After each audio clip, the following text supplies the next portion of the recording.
This Saturday, H&S Feed and Country Store in Oskaloosa invites you to stop by from 8 a.m. to 3 p.m. as they're hosting a celebration you don't want to miss. Join H&S Feed and Country Store as they mark 20 incredible years of service with their much-anticipated Checkerboard Day. There'll be family fun activities, delicious food, exciting giveaways, and live entertainment. Bring your friends and family, and let's make this a day to remember as we celebrate 20 years at H&S Feed and Country Store in Oskaloosa from 8 a.m. to 3 p.m. this Saturday, August 24th. Sigourney Keota football fans, Steve Shuttler Media is teaming up with Clint Dye of Tag Team Photography to bring you coverage of Sigourney Keota football this fall. You've seen Clint's fantastic photos of Sigourney Keota football over the last few years. And now Clint is bringing those talents to be showcased on Steve Shuttler Media. We're going to have pictures and action shots of each and every game, an in-depth article, and a video highlight of the game as well. You won't miss a thing with Sigourney Keota football coverage right here this year on Steve Shuttler Media. New Life Fellowship in Keswick, Iowa is hosting the Victorious Living Conference Friday, August 23rd through Sunday, August 25th, with guest pastors Luke and Jana Hobbs from Tennessee. You're invited to make plans to join New Life Fellowship in Keswick for this dynamic time of anointed worship, teaching, and ministry. New Life Fellowship is located just south of Keswick on Highway 22. The conference schedule is Friday, August 23rd at 7 p.m., Saturday, August 24th at 6 p.m., and Sunday, August 25th at 6 p.m. We hope to see you for the Victorious Living Conference. Central Empire Wrestling presents Bridge City Slam 6 live Saturday, September 7th at the Bridgeview Center in Ottumwa. Come see Jake the Snake Roberts, Buff Bagwell, former WWE Tag Team Champions Demolition, Real One Enzo Amore, The Powers of Pain, The Boogeyman, Snitsky, Jordan Grace, Cameron Burnett, and the stars of CEW. Tickets start at just $20 and include the Fan Fest from 4 to 7 p.m. Get your tickets through Ticketmaster or at the Bridgeview Center in Ottumwa. It's Bridge City Slam 6, live Saturday, September 7th at the Bridgeview Center in Ottumwa. Small tube-like nests made out of mud indicate a mud dauber has moved in. Hi, I'm Jody Hankey. They look frightening, but this wasp isn't an insect to be too concerned about as you're living the country life. Living the country life. Ideas and inspiration for your place in the country. You can find more information on today's topic and from previous shows by visiting us online at livingthecountrylife.com. We'll return to the show after these messages.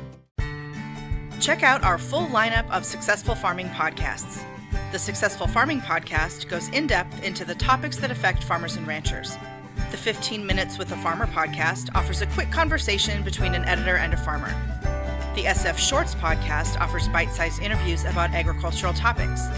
And the SF Daily podcast covers commodity markets, weather, and the big things happening in agriculture each morning. Search for Successful Farming wherever you download your podcasts. If you're looking for ideas and inspiration for your place in the country, register for the Living the Country Life newsletter. You'll receive helpful tips and information about a wide variety of seasonal topics, including pets, livestock, gardening, machinery, and more, delivered straight to your inbox twice each month. Sign up for your newsletter today at agriculture.com.